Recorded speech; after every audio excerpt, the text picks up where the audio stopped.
हम कामयाब ना हो सके इसमें हमारा कसूर है। हाँ, कसूर हमारा भी था। हम सिर्फ हुक्म मान रहे थे। हो सकता है उनका आदेश था हमला करो, हमने हमला किया, इसमें हमारा दोष है। हमें कामयाब होना चाहिए था फ्रांसुआ। यह संभव नहीं था। मैं जानता हूँ, फिर भी हमें कामयाब होना चाहिए था। अरे 300 लोग जो मरने के लिए तैयार नहीं थे, बिना कारण मारे गए। आज धूप में उनकी लाशें पड़ी होंगी, गल गल कर सड़ रही होंगी।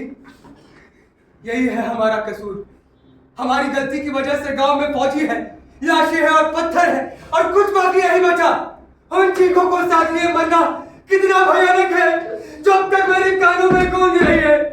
चुप रहो, हम तुम्हारे लाशों के बारे में सुनना नहीं चाहते। मैं मरना नहीं चाहता, मैं मरना नहीं चाहता। फ्रांसुआ, इधर आओ।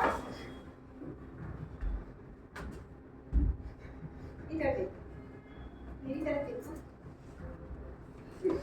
लंबी गहरी सांस लो, सीधे बैठे रहो। मेरी तरफ देखो, मैं शांत हूँ, मैं खुद को बचा रही हूँ। बचा रही हो? किस लिए? बाद में चिल्लाने के लिए?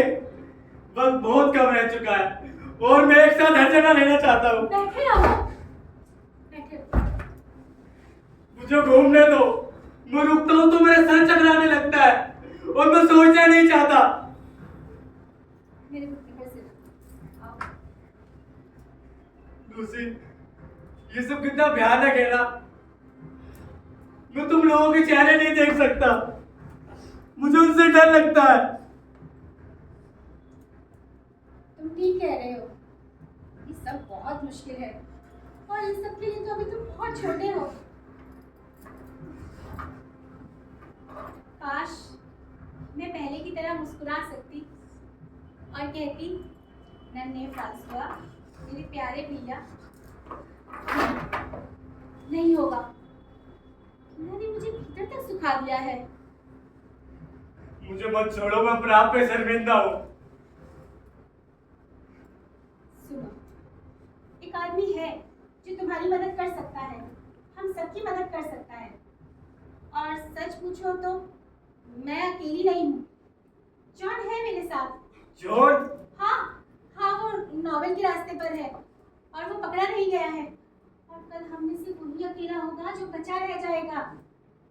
फिर फिर वो औरों को ढूंढ निकालेगा और वो सब मिलकर एक नई शुरुआत करेंगे और ये लड़ाई ठीक है। खत्म हो जाएगी। वो हमसे बहुत खुशकिस्मत है, इसमें मेरा वास्ता क्या है? वो तुम्हारे लिए दुखी है। तुम अपने आप को उसकी नजरों से देखो, उसकी आंखों में आंसू है, वो रो सकता है। तुम भी रो सकती हो। ये मेरे नहीं, उसके आंसू हैं।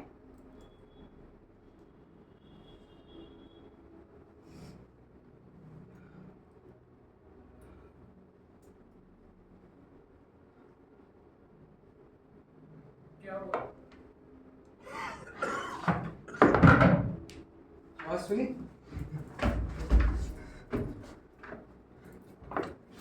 मजा ले रहे हैं साले।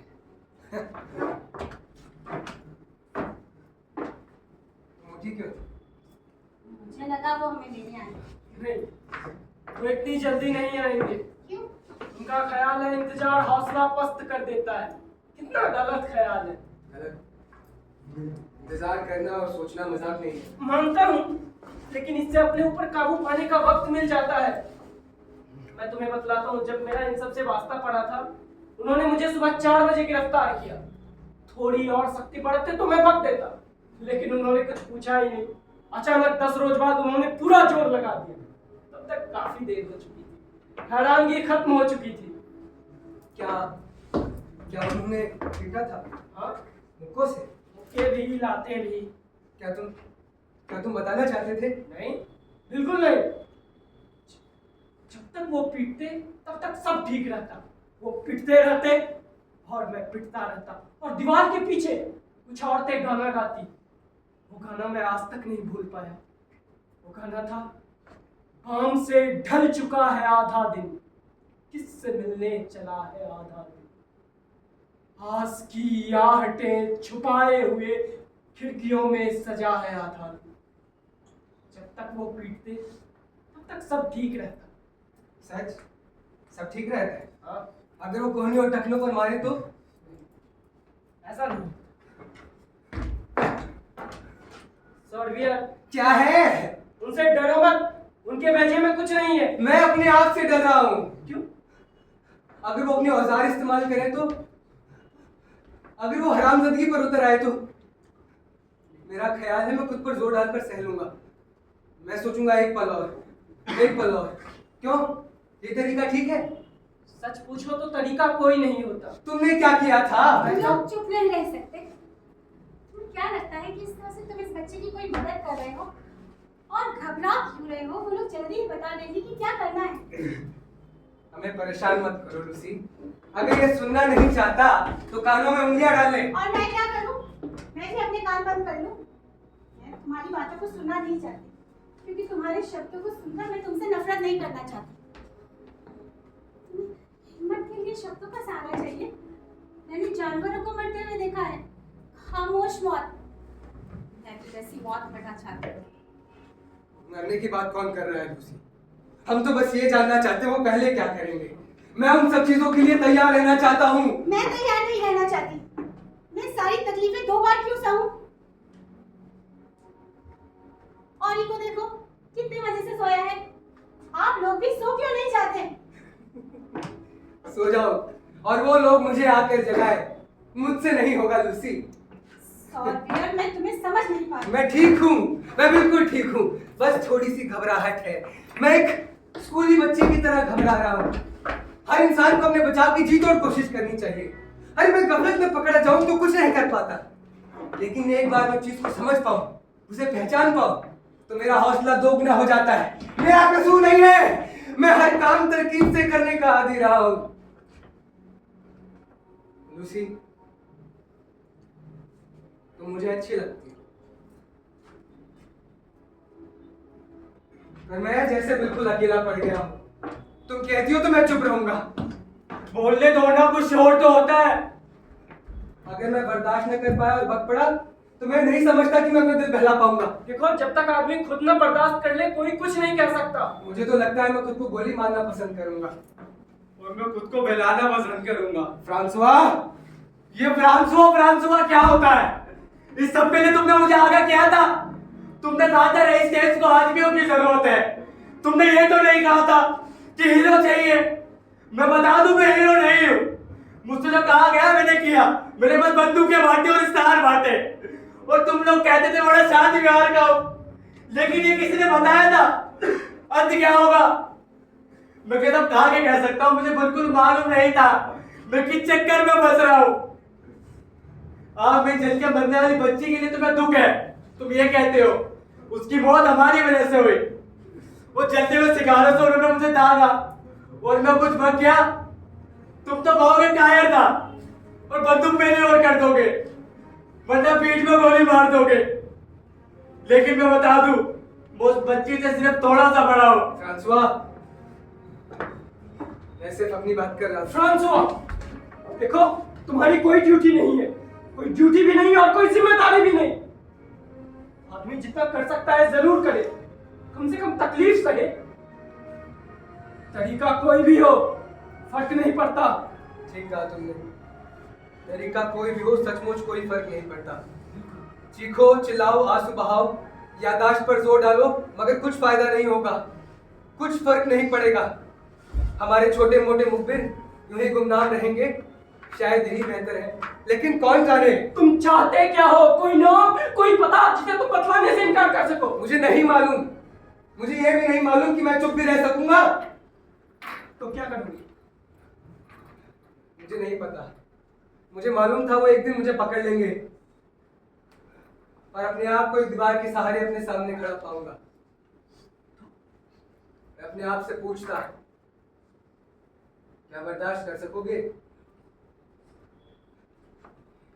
ये मेरा जिस्म बहुत बेढंगा है, इसकी नसें और तो जैसी एकदम लाचार। वक्त आ गया है कि वो अपने औजार मेरे ऊपर इस्तेमाल करे, पर हमारे साथ धोखा हुआ है।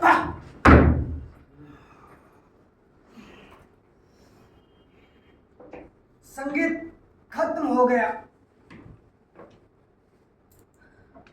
अब हमारे नाचने की बारी है।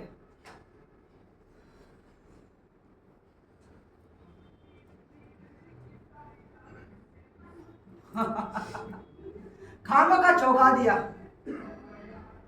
जिस तरीके से ये लोग म्यूजिक पसंद करते हैं, मैं सपना देख रहा था। मैं नाच रहा हूं। पेरिस का नाइट क्लब, मैं वहां कभी गया नहीं।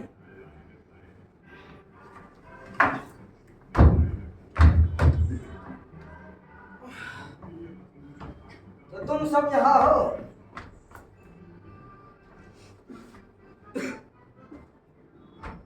लूसी, नाचना है? नहीं।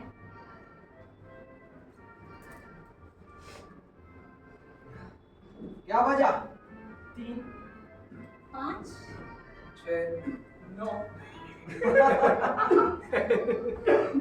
तुम्हारी घड़ी कहाँ है? उन्होंने मेरी कलाई पर ही तोड़ दिए, लेकिन हमें ये मालूम है कि तुम काफी समय तक सोए हो। समय जो मुझसे चुरा लिया गया। खैर, मेरी मदद करो।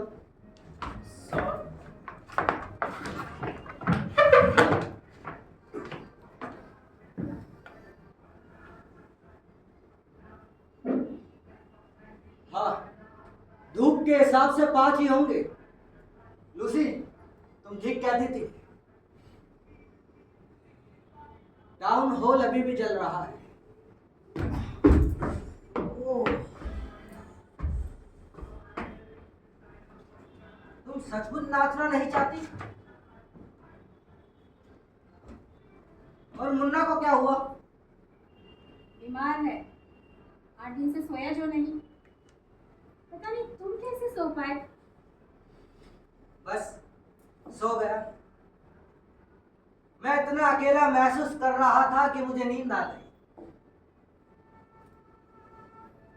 हम भुला दिए गए हैं लूसी।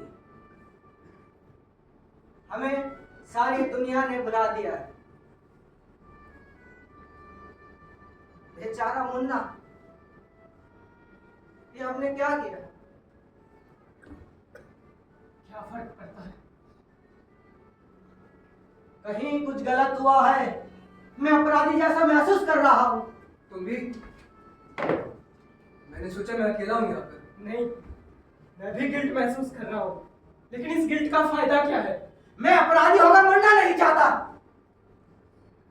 एक इंसान कैसे मर सकता है बिना आवाज उठाए? चूहे की मौत।